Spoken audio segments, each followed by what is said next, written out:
Hello, I'm sorry not to be with you today. I really think because of the state of the environmental crisis, it's important not to fly. And because there is a good alternative way of doing this without flying, I'm sending you this video recording. What I want to do in this talk is to show relationships between mental health in populations and the quality of social relations in a society is affected by wider structural factors, principally inequality. I'm going to be talking quite a lot about inequality, in fact, and I think it's basically extraordinarily misunderstood. People think it only matters if it creates poverty.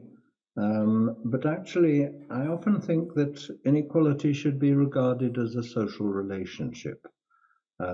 It emphasizes a sort of hierarchy of superiority and inferiority, dominance and subordination. It changes relationships between people in very profound ways. And that, I think, is central to the many damaging effects inequality has on societies. In our work looking at the effects, the societal effects of inequality, we've produced a lot of graphs like this with income inequality along the bottom and various different health and social problems up the side. And I'm going to show you a few of these, all with this pattern, problems getting worse with bigger income differences between rich and poor. We've been through a great deal of data, both for rich developed market democracies and as a separate test bed, the 50 American states, seeing if the same relationships with inequality exist in both settings. And there's now a great deal of research, literally hundreds of research papers in the peer-reviewed journals showing the extraordinary prevalence of these relationships, basically that more unequal societies do worse. There are now a number of papers, I think actually about 6, showing that the recent COVID pandemic has been suffered more seriously in more unequal countries. All the problems that are worse with greater inequality are basically those problems that get worse in the poorest areas of our society. So we know the poorest areas of our cities have the worst health and the worst educational outcomes and suffer many other ill effects, including worse mental health.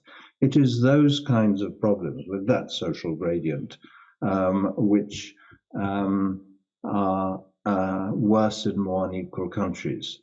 The surprise is it's not just the poor who suffer those effects of inequality, the whole society does less well. The biggest effects of inequality are amongst the poor, but even well-off middle-class people would do better if they lived in a more equal society. I think this isn't a new effect. It basically tells us more about the effects of social hierarchy that we've always known about, and people have known about these social gradients in all sorts of other outcomes. Basically, I think what we're looking at is whether our societies have a very steep social class pyramid like that, or a much shallower one like that.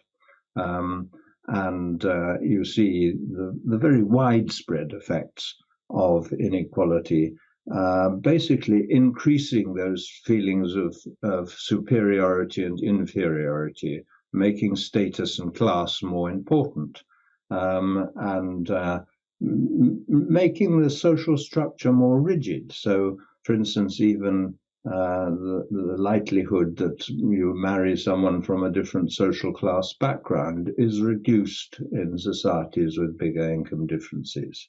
And I'll show you that it leads to less social mobility, that community life weakens, and so on. People tend to think of inequality simply in terms of material standards, but I think the most important issue is to do with how those differences in material standards place you in that hierarchy of superiority and inferiority. I want to read you from the conclusions of a study by Robert Walker, in which they interviewed people in, I think, 7 different countries, both poorer and richer countries, people in poverty, about their experience of poverty. And of course, poverty means quite different things in some countries than it does in others. They interviewed people in Uganda, India, urban China, Pakistan, Korea, the United Kingdom, and Norway.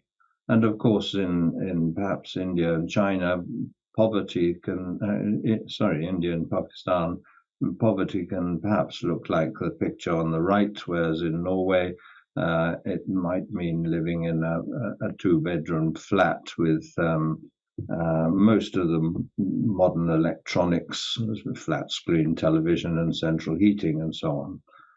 But despite those extraordinarily different material effects, you see that the experience of poverty was extraordinarily similar. The study concluded respondents universally despised poverty and frequently despised themselves for being poor. Parents were often despised by their children, women despised their menfolk, and some men were reported to take out their self-loathing on their partners and children, despite generally believing they had done their best against all odds. They mostly considered that they had both failed themselves by being poor and that others saw them as failures. This internalization of shame was further externally reinforced in the family, the workplace, and in their dealings with officials. Even children couldn't escape this shaming, for with the possible exception of Pakistan, school was an engine of social grading, a place of humiliation for those without the possessions that guaranteed social acceptance. So these social consequences of the material differences are what I want to concentrate on.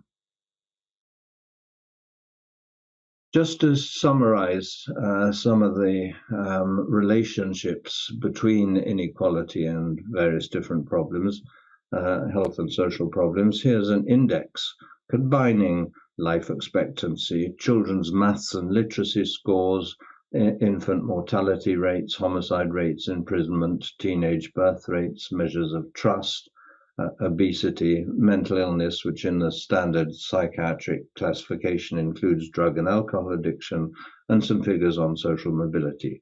These all come from international organizations. We just downloaded them from WHO or OECD or whoever. And what you're seeing here is that the more unequal countries, the USA, Portugal, do worse. Here, high scores mean worse performance, whereas the more equal countries on the left, the Scandinavian countries and Japan, did well when we collected this data. It's the data that's now a bit out of date. We saw just the same thing looking at the child well-being index.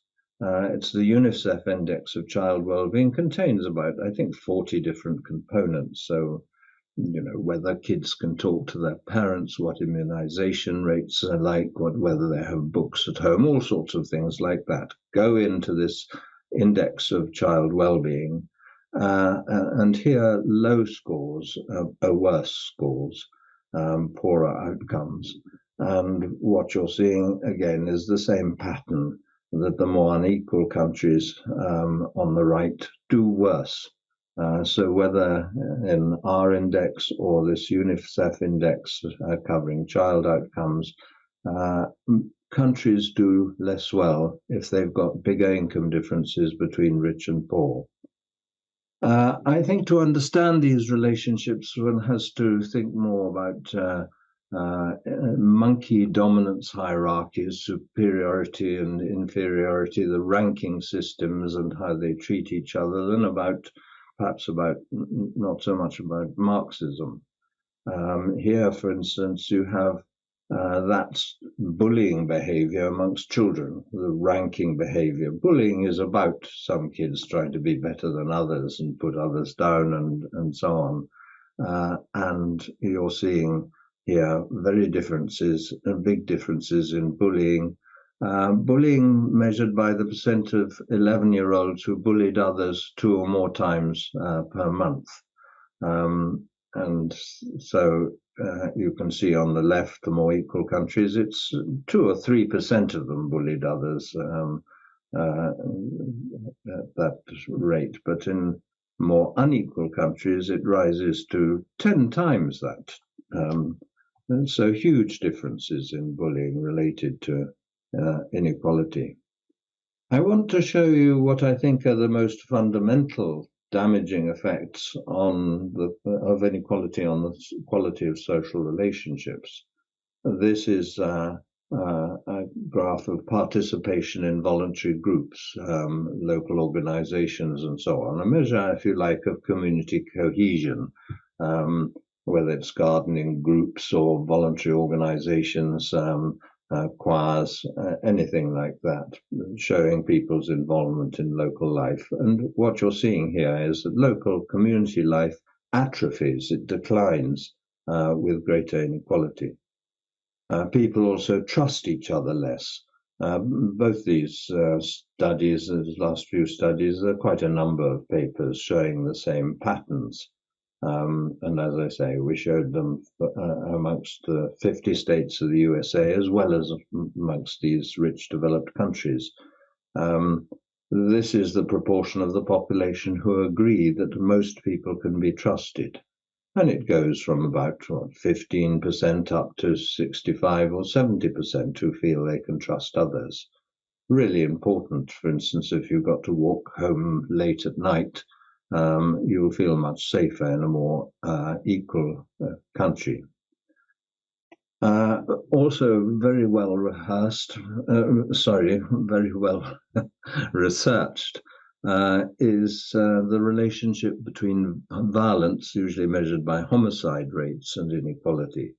So the red dots here are American states, the blue triangles are Canadian provinces, and you've got differences ranging from about around 15 homicides per million up to 10 times that, 150 homicides per million.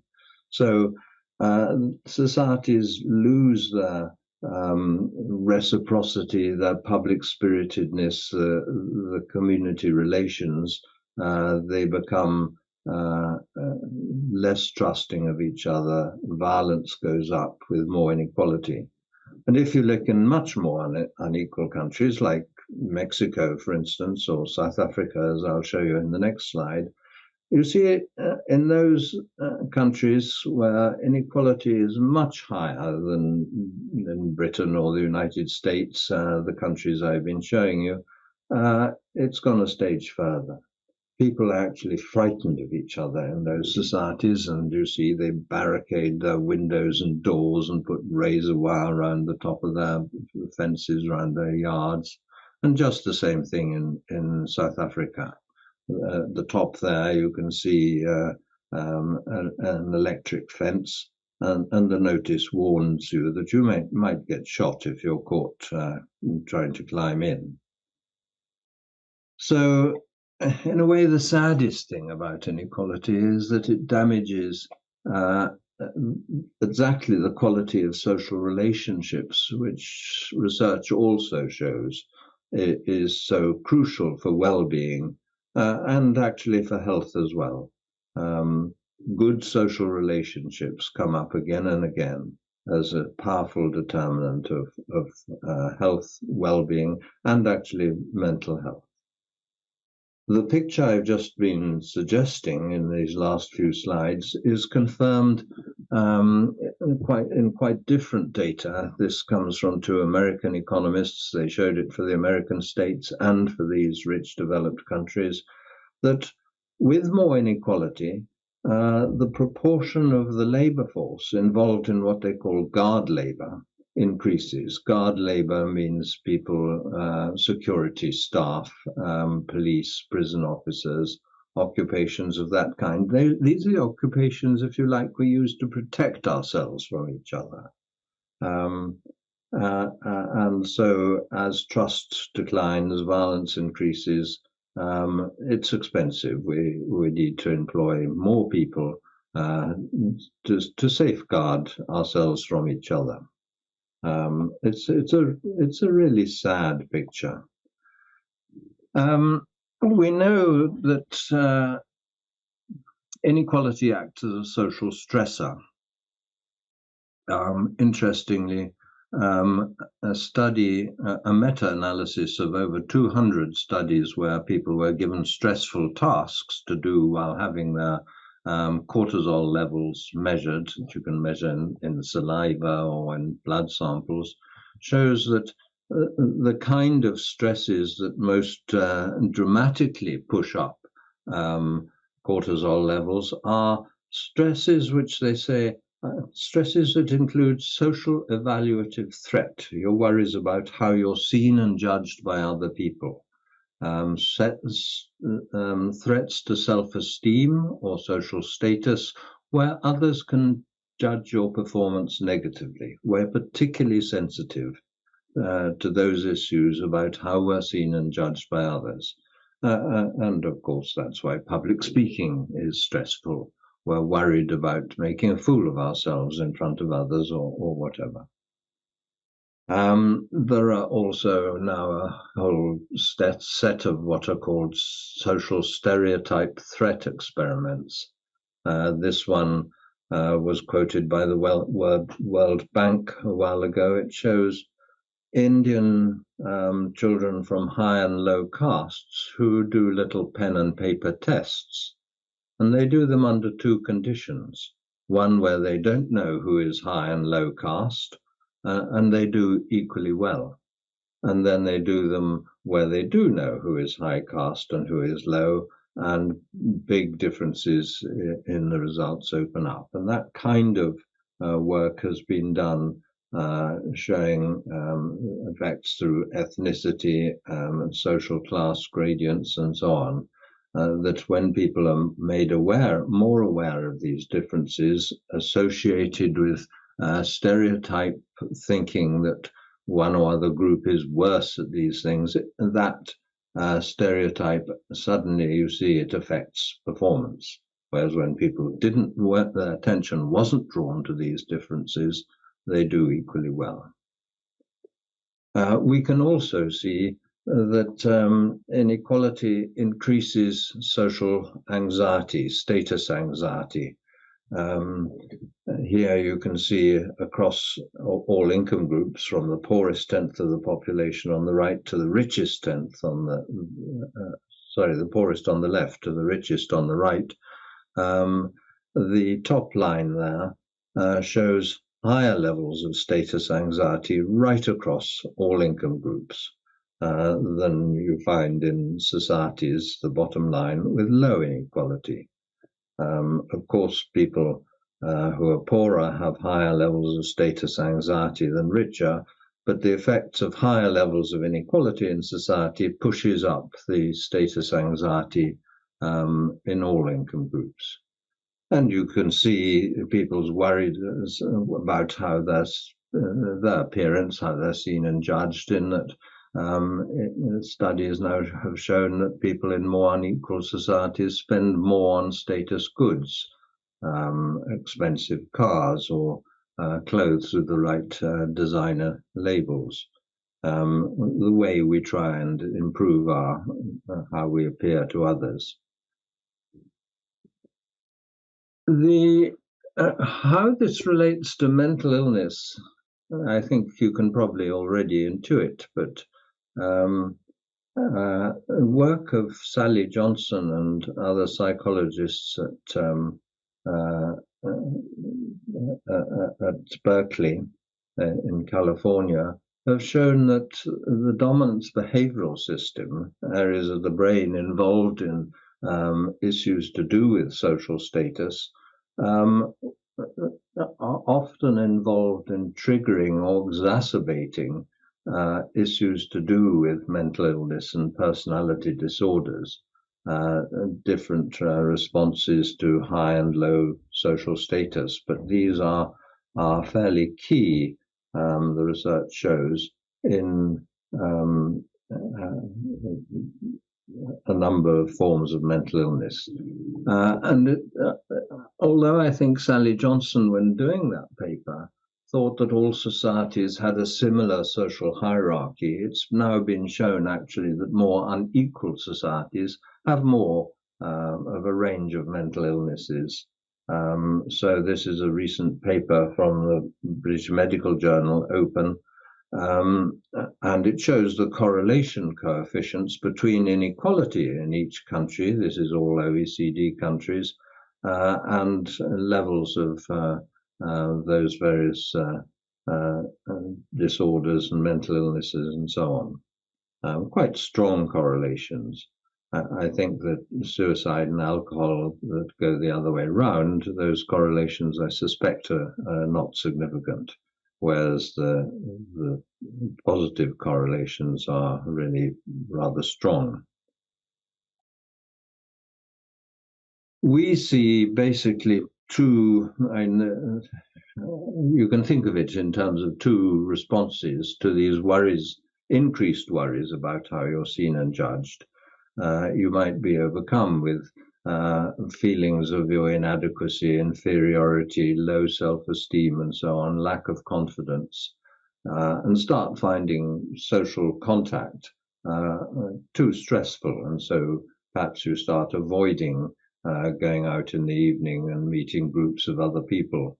And that's often associated with depression. And indeed, we have now 2 or 3 studies that show depression is more common in more unequal societies. Here are the American states showing higher depression. But there's also the opposite response. If you're worried about how you're seen and judged, you may not just be overcome with sense of your own inadequacy and so on, feelings of inferiority, but you may respond by bigging yourself up, a process of self-advertisement, self-aggrandizement, quite narcissistic, and we see that too. So here, for instance, is the results of a study where people were interviewed by psychologists in different countries and asked how they thought they compared with the average in each country on a number of different dimensions. So do you think you're more generous than other people? Do you think you're more intelligent than other people in your country? And basically higher inequalities, people start bigging themselves up, making out they're, if you like, more than they are. There are now, as I say, a number of studies showing those relationships with other forms of mental illness and drug abuse, because, of course, in a more stressful social environment, drugs are perhaps one response. I think it's important to see that these processes are often long-term processes to do with, if you like, sensitive periods in early life, epigenetic effects, to do, again, with the quality of social relationships. And of course, inequality, the stresses in the outside social environment lead to more family breakdown, more family conflict.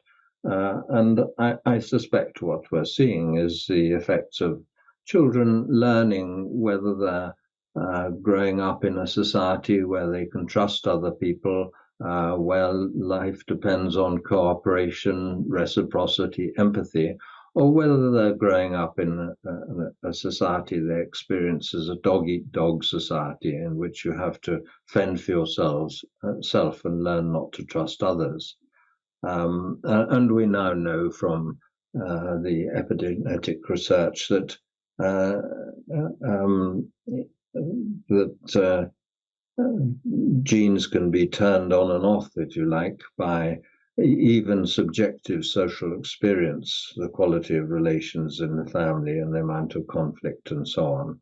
And I think that's how they are.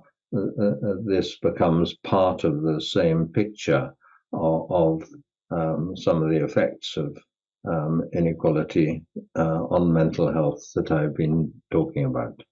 So, thank you very much. I shall stop there. I'm sorry not to be with you. It would have been nice to be able to take questions and so on. You could actually, if you want to see another presentation of this, I have two TED Talks, one on the wider effects of inequality and one on the effects on anxiety levels of inequality. So you could get that, or look at our books, written with Kate Pickett, the spirit level first, and then the inner level more recently. Thank you very much.